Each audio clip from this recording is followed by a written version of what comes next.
సంతో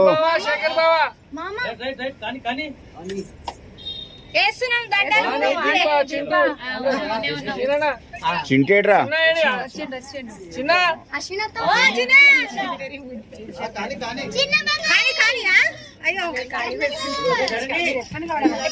ఒక్కరికి చూసుకుంటా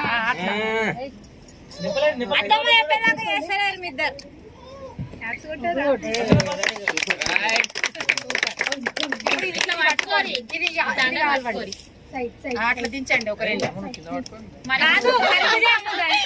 దండ సరిగా హరీష్ పెద్ద మమ్మీని చూడు చుట్టుపా టపా టపా పనికి మాలినది ఒక కెమెరా పెడతారు సెల్ ఫోన్ పెట్టి పాటలు పెడతారు.